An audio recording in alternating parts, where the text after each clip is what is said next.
Welcome to the Forbidden Frontier.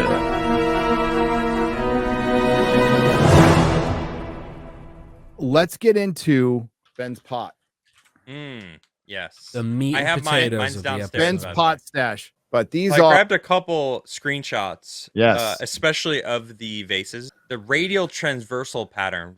I think you bring that one up first because that one's so cool. That really shows like the symmetry of these. And thank you for sending me one. You guys got me one at Cosmic Summit. I have it next to my bedstand or my nightstand now. Yeah, it's amazing. And this is how big it is, by the way. Yeah, very small. They're burial urns that they use to put real tiny. See the precision here of what these are and how precise they are. Perfect circles inlaid, and they are, when I say perfect, within a human hair. That's how perfect these are. And that's great. I mean, he has many videos that go into incredible details of I don't know how the construction could have been, although they don't really focus on that as much as showing the precision of what stands out to me the most is these vases or vases, however you want to pronounce it, are not all one material. They're different hardness levels between these. Like you could see the different colors. Those are different types of stone that have different hardness levels. So to get this type of precision, even today on the lathe that you can spin something is very difficult because you would need different tools for the different type of stone. So we wouldn't even be able to do what was done with these things today, not to mention the fact that the lug handles are on there, but between the lug handles, the symmetry is maintained. Now, how that's possible is also another mystery that just doesn't make any sense. So those two things right there make these vases, to me, some of the most incredible maintained antiquity. Yeah, they're amazing. I love them so much. That's what's very interesting about them. But I didn't think about it when we were in the British Museum. When you were bringing up the way that granite is formed, is it has all these different elements in there. Like you were saying, that there's some that are harder than others. Some that when you carve it, it just falls off. Later on in the video, because it kind of all connects to these vases with the circular drill that you see actually a lot of holes punched all over Egypt. He goes through all of them, and he kind of starts talking about what technology does that take just to drill the hole at that level, because you have to do that first when you're doing this. Before you're even going to lathe it, you drill the hole down the middle of whatever rock you chose, and then you carve everything outside of that. How do you get a drill that cuts through in a consistent fashion on granite through the different types of elements that create granite? It's a level of technology that we do not understand, and they try to just throw it away, it seems, in all the on-site museums and how they explain it. They say it's these chisels and it's this and it's that, and he does a good job in this video separating those things and saying there are hundreds of thousands of artifacts that are using the chisels and the soft bronze chisels and tools and copper and tools, thousands of artifacts that are using those things, but not every single one of them. How do you take those tools and explain this? You can't. You simply can't. Lathes had to be used with this kind of precision. Ben says multiple times, this probably can't be done today and we're talking by hand, not by a machine, by hand. Okay. So, and then there's archaeologists who go, yes, there is. And he's like, go for it. Then like shut everybody up and go make one. Do it. Go make one, dude. Be great to see. I'd love to see it. I'd love to see it. Totally done by hand with the same kind of grooves that look like there was some kind of lathe used. And we've already shown this before, but if you stick a light in this thing, it shows through because of the material. It's very thin. Granite has other pieces of material. You can see it in there that have different hardness, but it's all done smoothly. Anybody trying to like debunk this, these have been found for years, by the way, and we just had one rich guy was able to find some. They were peppered all over the museum in Egypt. You know, I wish we had more time in the UK, the Museum of Natural History. I could do like days in that place. Oh, It was unbelievable what we were seeing. And damn, the UK stole some good shit. Yeah. Property is Good, theft because therefore they're theft is preserving property. They are. I love out of place artifacts, but when Ben approaches it, it's not like, hey, we found a hammer in a rock that's 1,000,000 years old, although that could be real. He's talking about basically stuff produced by humans in a time where they couldn't have produced it. And he shows all the tools that Adam was just talking about, and they couldn't have done this. It's extraordinarily rare, as Ben said, to find any kind of metal, period, anywhere in Egypt, because it was repurposed. All the metal, and we're talking all forms of metal, including the rare iron that they found in King Tut's tomb, could fit in one room in Egypt. Not a whole lot. Not a whole lot. Well, he goes into details about it because it was expensive to mine the metal. Like, to get the metal, to bring it into the economy to start, that was rare. It only was the kings, the richest of the rich, that were able to even go get metal to begin with. So metal was incredibly treated as if it was, oh wow, I found some metal. I'm gonna repurpose this. And they probably repurposed metal continuously for thousands of years. Whatever tool was found, they had no idea how to use it. I mean, the Antikythera machine alone is 2,300 years old. That's from 200 BC. They probably had no idea what it was. That's why it ended up at the bottom of the sea somewhere, and that was the only one that we've ever found. And So we why haven't ignored found it in here? when the ancient Greeks talked about, there's writings, there's text with these mechanisms mentioned, and they just kind of blew it off until they found one. It's not like one guy just woke up and made it. You had to build up to that. That takes a lot. Yeah. That takes a lot. We've gone Precise. through a lot of that. It takes knowledge of the skies and the movement of the constellations compared to where we are and what time of the year, and mathematics and geometry of the engineering of just the gear systems and how those. Yeah, there's so much into that. And like you said, that they mentioned it, which means that there was not just one. There's multiple. There's multiple. Multiple. Likely, I'm sure it was mass produced. every ship It was had one. probably Yes. a thing all rich people had. It's a status symbol. But I was going to say that I love that shipwreck is still being excavated. They still pulling stuff out as we speak.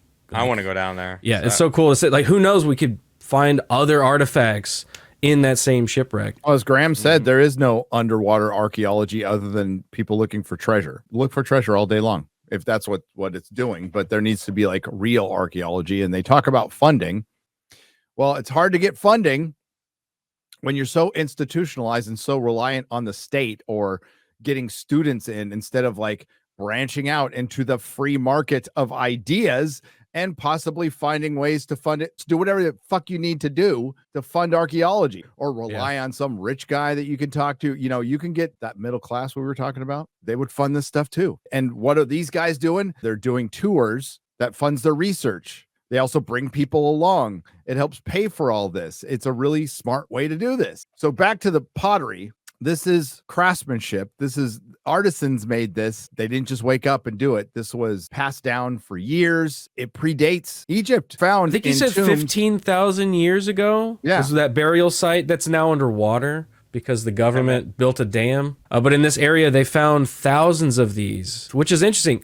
The burial sites were dated to 15,000 years ago, are imitations. So pottery that are painted to look like granite had the dots all over them. Yeah. We've seen that before in other areas, which indicates, at least to me, makes me feel like when they were buried, they're at the level of the imitation, not Right. at the level of making these. Yes. So are they imitating something far older than even 15,000 Yes, of course they are. years ago? One thing that I've been paying close attention to is the geopolymer idea. I follow somebody, his name's Marcel, and he's been attempting to recreate things from the past via geopolymer. And when I look at these vases, I see proof that it's not always going to be able to be answered with geopolymer because of the different types of stone and plus the precision of the vase. If it was one homogeneous stone type,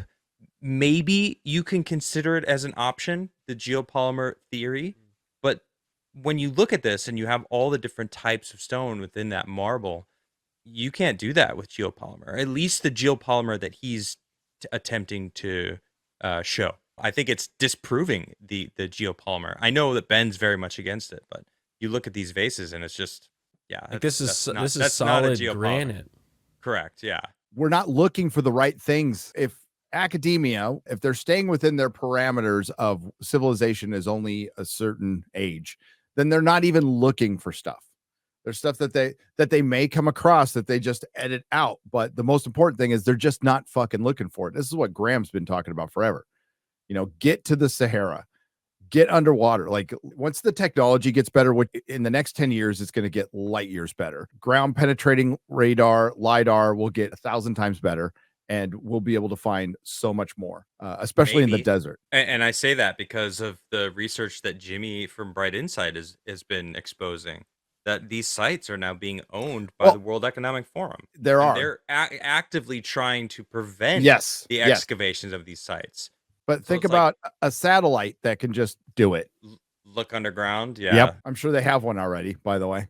But we're seeing a little bit of that in the jungle, like Luke Caverns is pointing out in his expeditions, and some of the things he talks about is they're able to scan certain areas, but it's extremely expensive and time consuming. So yeah, the coming years are going to be fascinating to see that skill level and expense level start to drop, and it'd be easier for the individual person to go, all right, well, I'm going to save up a bunch of money, fly down to XYZ location on the earth and start just surveying for myself, making a whole database of my own scans. So there's the one on the bottom right. There's the light inside the pot. Now that top right. That top right is crazy. Nobody knows what the fuck it is. It's wild. Wow. I found a very interesting like a flywheel theory of what that is. And it's a taco maker. No. It's a physical representation taco shells of a plasma, an interaction with plasma and something else. And there's images of this stuff happening, and it looks exactly like that. It's kind of wild. And I think it might just be a weird coincidence. Yeah. Because why would they make such an interesting object? Because that's stone. Maybe part of another mechanism? Yeah. Who knows? Or it could be their version of modern art. Yeah. Modern art. I mean, to me, it looks like a piece of another mechanism. I agree. It could have spun or something on a axle here. Something metal. It's a very specific shape, It's I don't know. And as Ben points out, really this stuff, when we get to the bigger stuff, this all predates the wheel. But then there's something circular there that looks like that it spun on something. Maybe it's kind of. And I don't know about you. That certainly looks like a wheel to me. Like a wheel, yeah. Technically, I mean, all these are wheels in some form, right? Yeah. Oblong shape. So here are the tools that they have found. All of the tools. So these tools are the tools that created all the problem solved. Vases, obviously, all of the artifacts. Garrett, obviously, they made these with these tools. Like, we're done. What of it? We're done here. We're done here. It is. Stop asking questions. The grooves, they scratched them in. Are these the stones that they used to drop and to quarry out all of the obelisks? That's how those scoop marks were created, because of those. Just kept throwing them at the walls. In the exact same spot over and over and over again. So you see all these scoops. Good shit. Like scoop. They dropped those stone balls that we saw, the tool, and that's how they excavated this obelisk. You know what Marcel's theory is? The guy who is obsessed with the geopolymer. He thinks that there was some sort of a bird that had a saliva. Yes, that's what the concrete broke down. Yeah. That broke down, like when you mixed it with something. It was like an acid almost that would break down the stone. Yeah, maybe. They mentioned that in Ancient Aliens. They did. Interesting. What did they say? There's a bird that its spit or whatever will hollow out a stone to where it can put a nest in. Yeah, I don't know what kind of bird it is, but if nature can do it, then maybe ancient man found a way to chemically make it using what they found in, say, the rainforest, which has just a lot of species of plants. Feel sorry for all the people who died during the trial and error for humanity. Ayahuasca was born. I know. Yeah. Ayahuasca was born. Here, Steve, try this. Nope, didn't work. There's a mountain. Steve's dead. There's a mountain of skulls of all the people who died. John, come over here. God. gain of function research.